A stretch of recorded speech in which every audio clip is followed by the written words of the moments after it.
오늘의 10분 말씀 잠언 1장 1절부터 7절 말씀입니다. 7절 한 절 읽도록 하겠습니다.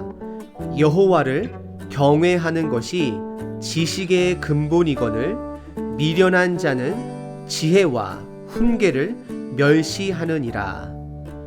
잠언은 히브리 단어로 비술레이라는 단어입니다. 그리고 이 단어는 마샬이라는 단어의 복수형입니다. 1장 1절에 다윗의 아들 이스라엘 왕 솔로몬의 잠언이라, 즉 가르침이다 라고 말하고 있습니다.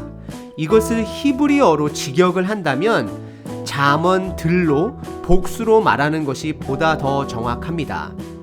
잠언은 하나님께서 우리들에게 주신 지혜의 묶음의 책인 것입니다. 하나님께서 우리들에게 사람을 통하여 말씀을 주실 때는 그 사람들의 여러 가지 환경들을 사용하십니다. 예를 들어 잠언은 솔로몬 그리고 다른 왕들의 배경을 통해 우리에게 주신 책입니다. 1장 1절에서는 솔로몬의 잠언, 즉 솔로몬의 가르침이라고 말하고 있지만 31장은 르무엘 왕의 가르침이라고 말을 합니다. 하나님은 특별히 솔로몬을 대표적인 저자로 잠언을 시작하고 있는 것입니다. 솔로몬은 총 3개의 지혜서를 기록했다라고 많은 학자들이 보고 있습니다. 첫 번째는 아가서, 두 번째는 잠언, 세 번째는 전도서입니다. 이 3권의 책의 1장 1절에 보시면 솔로몬이 바로 대표적인 저자로 성경은 기록하고 있습니다. 솔로몬이 한 여인과 사랑에 빠졌을 때 하나님은 아가서를 통해 하나님께서 우리를 향한 사랑을 솔로몬의 그 환경을 통해서 우리에게 드러내셨습니다. 그리고 잠언서는 그가 젊은 나이에 왕으로 왕성하게 리더십을 발휘할 때에 지혜라는 것은 무엇인가에 대해 하나님께서는 그의 상황을 통해 우리에게 드러내셨습니다.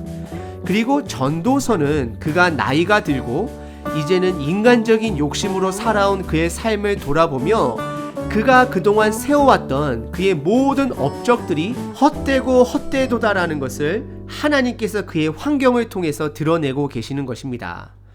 특별히 잠언과 전도서에는 공통점이 한 가지 있습니다.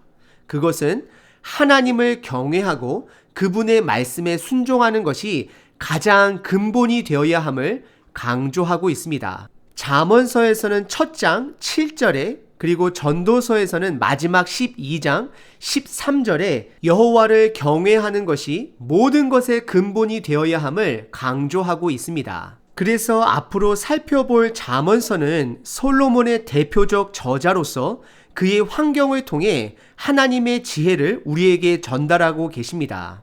지혜의 책은 보편적인 진리를 선포하고 있습니다. 정확하게 이루어지는 예언서와는 다른 것입니다. 이사야서에서 예수님의 고난을 예언했고 그것은 실질적으로 정확하게 하나하나 이루어졌습니다. 하지만 잠언서를 예언서로 분류하여 무조건 이루어지는 약속의 말씀으로 봐서는 안 되는 것입니다. 예를 들어 잠언 10장 27절에 여호와를 경외하면 장수한다라고 말씀하고 있습니다. 그리고 악인의 수명은 짧다라고 말을 합니다. 우리는 이 지혜의 문헌을 문자 그대로 받아들이는 것이 아니라 그 문자를 통해 드러내시는 하나님의 마음에 집중할 수 있어야 하는 것입니다. 하나님이 사랑하시는 예수님도 일찍 죽으셨습니다. 예수님이 사랑했던 대부분의 사도들도 일찍 순교하였습니다. 잠언은 절대적인 예언적 약속을 나타내는 말이 아닙니다. 우리가 원하는 것은 장수일지 모르지만 하나님이 우리에게 원하시는 것은 단순히 그냥 오래 사는 장수가 아닙니다.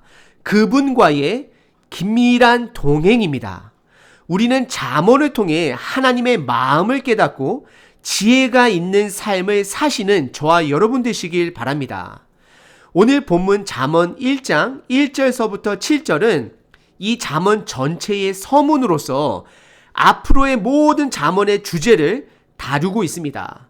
그래서 오늘 본문을 통해 잠언의 전체적인 주제를 깨닫고 앞으로 펼쳐질 잠언의 수많은 가르침을 삶 속에서 하나하나 실천해 보시는 저와 여러분 되시길 바랍니다. 일단 잠언 31장의 큰 그림을 간단하게 보도록 하겠습니다. 잠언서는 크게 두 개로 나눌 수 있습니다. 첫 번째 부분은 1장부터 9장까지 지혜를 찾는 방법에 대해서 나누고 있고 10장서부터 끝장인 31장은 실제적인 그 가르침, 그 지혜를 어떻게 하면 삶 속에서 적용할 수 있을지에 대해 다루고 있습니다. 특별히 두 번째 부분의 끝부분에서는 두 사람의 가르침, 아굴이라는 사람과 르무엘 왕의 가르침이 포함되어 있습니다. 그래서 앞으로 살펴볼 잠언서는 솔로몬이 대표적 저자로서 그의 환경을 통해 하나님의 지혜를 우리들에게 전달해 주십니다. 그리고 오늘 본문 내용이 잠언 전체의 큰 주제를 다루고 있다라고 말씀을 드렸는데요. 1절서부터 7절의 구조는 첫 번째 절, 1절은 표제, 즉 제목 부분입니다. 다윗의 아들 이스라엘 왕 솔로몬의 잠언이라 말을 합니다. 그리고 2절서부터 6절은 잠언의 목적에 대해 다루고 있습니다. 그리고 마지막 7절은 결론을 말하고 있습니다. 그럼 1절 다윗의 아들 이스라엘 왕 솔로몬의 잠언이라 하나님께서 시작하신 것에 대해 다뤄보도록 하겠습니다. 1절은 하나님께서 두 가지 가르치심을 주고 있습니다. 첫 번째는 다윗의 아들을 강조하시며 약속의 자녀들에게 주는 하나님의 가르침, 말씀, 훈육, 훈계라는 것입니다. 그리고 두 번째는 이스라엘의 왕, 즉 하나님으로부터 기름 부음 받은 자, 그를 통해 주시는 하나님의 묶음의 책이라는 것을 말하고 있습니다. 많은 학자들이 잠언의 책은 그 당시 이스라엘 젊은 남자 리더들에게만 오픈이 되었던 말씀이라고 주장하기도 합니다. 그 이유는 그 당시 문화 자체가 남성 중심 사회였기 때문에 그 당시 사회를 이끌던 남자들에게 가르침을 주기 위해 적힌 하나님께서 주신 책으로 보기도 합니다. 예를 들어 1장 8절에 아들아 훈계를 들어라 라고 말씀을 하십니다. 그렇다라고 해서 여성들을 무조건 배제한 것은 아닙니다. 여성을 유혹하는 자로 묘사하기도 하지만 반면에 8절에 보시면 어미의 법을 떠나지 말라 강조합니다. 그리고 31장에서도 르무엘 왕의 어머니가 그를 훈계한 가르침이라 표현하면서 지혜서를 이어가고 있습니다. 잠언서는 분명히 여성적 존엄성도 드러내고 있음을 말하고 있습니다. 제가 여러분들께 강조하고 싶은 것은 잠언을 보다 정확하게 이해하고 지금 이 시대에 적용하기 위해서는 그 당시 문화 또한 정확하게 이해할 필요가 있다라는 것을 말씀드립니다. 그리고 신약으로 넘어와 예수님께서는 복음서에서, 특별히 누가복음서에서는 여성분들을 우대하고 계십니다. 그리고 그리스도 안에는 남성도 여성도 없다라는 것을 말씀하셨습니다. 더 나아가 요엘서의 예언, 즉 내 영을 남종과 여종에게 부어줄 것이라는 그 예언이 예수님의 부활 이후 성령님의 공식적인 사건, 오순절 사건에 다 이루어졌습니다. 그래서 잠언은 남녀노소 모든 사람들이 꼭 묵상하고 실천해야 할 지혜의 책이라는 것을 말씀드리고 싶습니다. 그러면 첫 번째 부분, 제목 부분을 다루었고요. 그럼 두 번째 부분, 2절서부터 6절, 이 잠언책의 목적에 대해서 말하고 있는 부분을 살펴보도록 하겠습니다. 특별히 2절서부터 6절을 보시게 되면 네 가지 동사를 통해 그 목적을 드러내고 있습니다. 첫 번째는 2절에 알게 하며, 또 2절 끝부분에 깨닫게 하며, 그리고 세 번째는 3절에 받게 하며, 그리고 마지막 네 번째는 4절에 주기 위한 것이다 라고 말씀하고 있습니다. 알게 하며, 깨닫게 하며, 받게 하며, 주기 위한 것이다 라고 말하고 있습니다.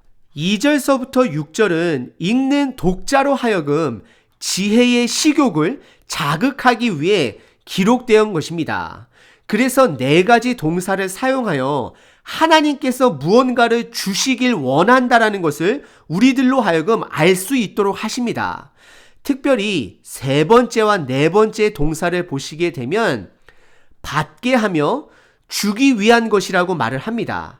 하나님은 무엇을 주려고 하실까요? 그것은 바로 훈계를 주시고 가르침을 주시고 우리가 지혜를 갖도록 하시는 것입니다. 그리고 그 훈계와 지혜를 받기 위해서는 첫 번째와 두 번째의 동사처럼 알게 하며 깨닫게 하며를 말씀하시며 그거를 얻기 위해서는 필요한 과정이 있음을 말씀하고 있습니다.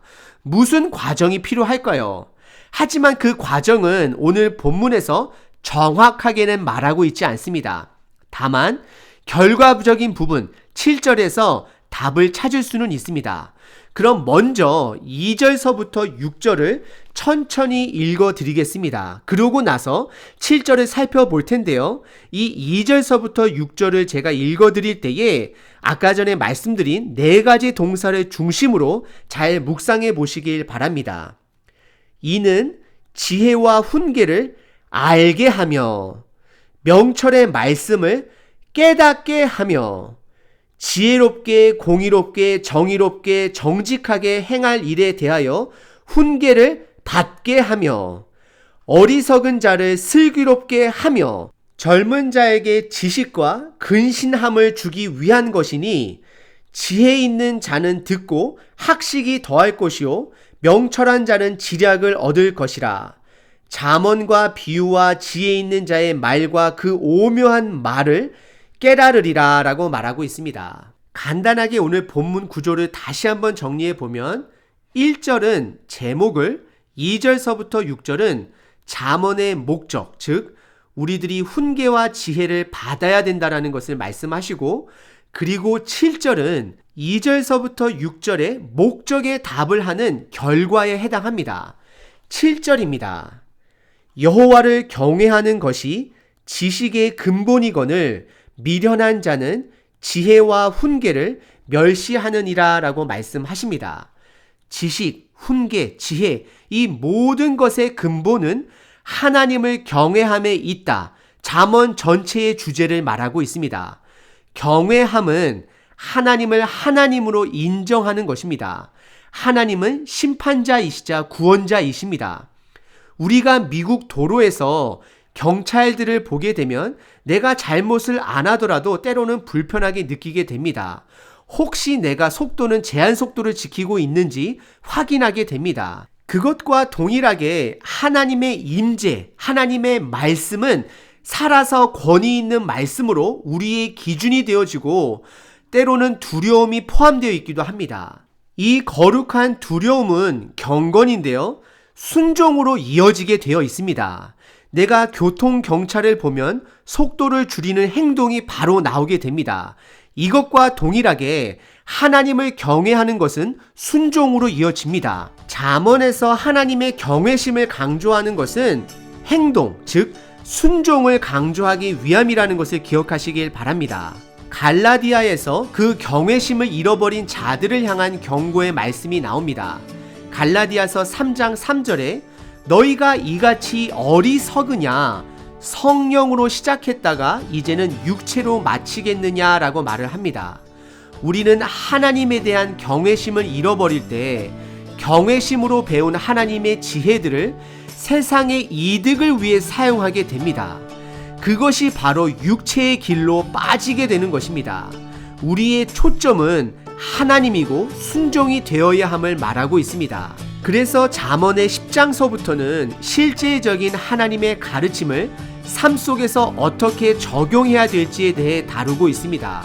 그리고 오늘 본문 4절에 보시게 되면 두 사람이 등장합니다. 어리석은 자 그리고 젊은 자, 즉 배워야 하고 성장해야 하는 사람들이 나옵니다. 그리고 5절에 보시게 되면 또 두 사람이 등장합니다. 지혜 있는 자와 명철한 자입니다.